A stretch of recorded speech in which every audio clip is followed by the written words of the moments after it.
Just south of the Pacific Ocean lies a land so distant, so untouched, that even today it remains one of the world's most sparsely populated countries.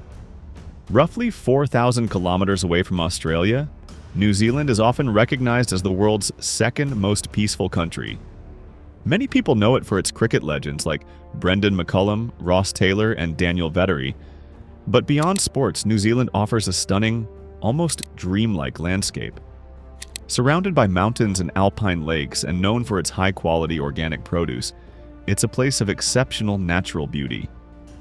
You may also recognize it as the backdrop of the Lord of the Rings trilogy, which was filmed across its dramatic terrains.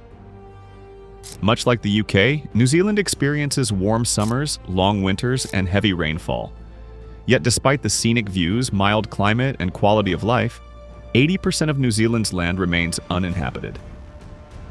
Even more striking, nearly half the population lives in a single city, Auckland.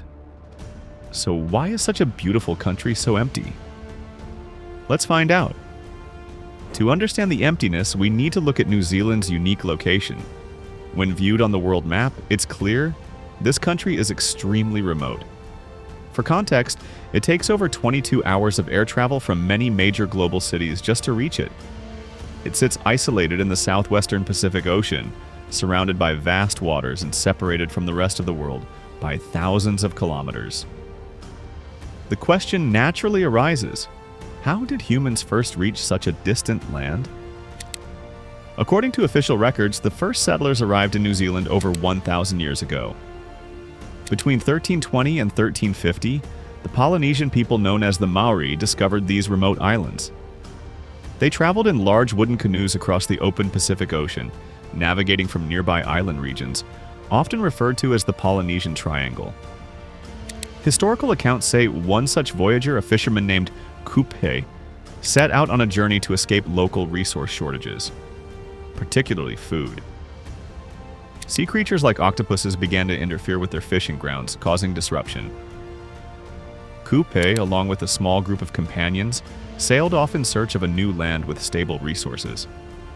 After a long and difficult journey, they finally reached a lush land surrounded by mountains, a place filled with seafood, wild goats, and fruits. They had found New Zealand. Kupe returned to his people and shared the discovery. Over time, more groups followed his route and began settling across the islands. The Māori lived in peace for centuries. Isolated from the rest of the world, they had no external threats and developed a unique culture and way of life. But this peaceful existence began to shift during the Age of Exploration, a time when European nations were expanding their empires and sending explorers to claim new territories. In 1642, Dutch explorer Abel Tasman became the first known European to reach New Zealand. However, his encounter with the Maori turned violent, leading to bloodshed and forcing him to flee. It would be more than a century before Europeans returned. In 1769, British naval officer James Cook reached New Zealand while charting the South Pacific. His arrival marked a turning point in history. Tensions quickly escalated between Cook's crew and the Maori, resulting in violent clashes.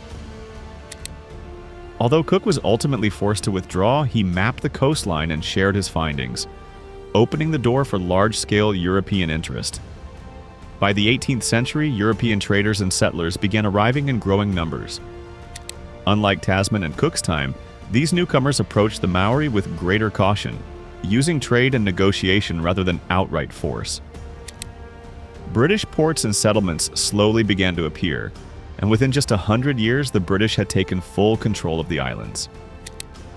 In 1840, the British and Māori chiefs signed the Treaty of Waitangi, an agreement meant to establish peace and define land ownership rights. But misunderstandings and mistranslations between the English and Māori versions of the treaty soon led to conflict.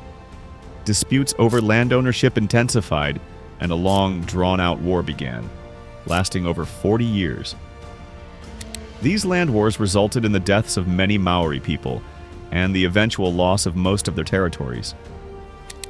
By 1881, British forces had crushed much of the resistance, and the Maori leadership was weakened. The aftermath of the war deeply affected Maori communities, both culturally and demographically. At the time of British arrival, the Maori population was around 200,000, but over the next 100 years it dropped to less than 40,000. This dramatic decline was caused not only by war, but also by the spread of European diseases, to which the Maori had no immunity. The British soon realized that they couldn't develop the region without Maori cooperation. So, in the years that followed, they began including Maori representatives in government and development. This laid the foundation for the modern New Zealand government, a system that slowly worked toward inclusion and national growth. Now let's return to the question we started with. Why is 80% of New Zealand still empty today? The answer lies in its geography. A vast portion of New Zealand's southern region is covered in mountains, rugged terrain, and dense forests. These areas are not just difficult to live in, they're nearly impossible to develop. Building basic infrastructure like roads, power lines, and housing is extremely challenging in such conditions. To the east, the land is dry and infertile, making agriculture difficult and unsustainable. Add to that the lack of water supply and electricity in some regions, and it becomes clear why the population prefers to stay concentrated in the more accessible north.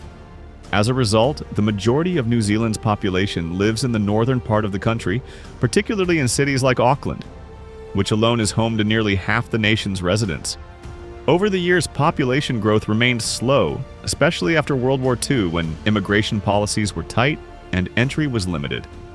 However, after those restrictions were relaxed in the mid-20th century, new waves of immigrants began arriving, particularly from countries in East and Southeast Asia. Today, a significant portion of New Zealand's population is made up of immigrants or their descendants, many of whom reside in and around Auckland. Due to the rising demand for housing and limited land availability in Auckland, the government has started offering incentives to encourage people to move elsewhere. In some cases, grants of up to 8,000 New Zealand dollars are being provided to those willing to relocate at least 100 kilometers away from the city. The goal is to ease pressure on Auckland's housing market and reduce living costs. Interestingly, while much of New Zealand remains empty, the agricultural industry thrives, especially in the greener northern regions. Thanks to frequent rainfall and fertile pastures, sheep and livestock farming are a major part of the country's economy. In fact, with a human population of just around 5 million, New Zealand is home to over 30 million sheep. The country is one of the world's leading exporters of mutton and wool, with over 95% of its production exported globally. In 2019 alone, New Zealand earned approximately 46 billion New Zealand dollars from agricultural exports. This has positioned it as one of the top agricultural economies in the world, driven by innovation, efficiency, and the use of its natural resources. New Zealand's story is one of isolation, resilience, and adaptation. Despite its emptiness, it continues to play a powerful role in global trade and remains one of the most peaceful and admired nations on Earth. If you enjoyed this video, don't forget to like, share, and subscribe. We'll see you in the next one. Take care.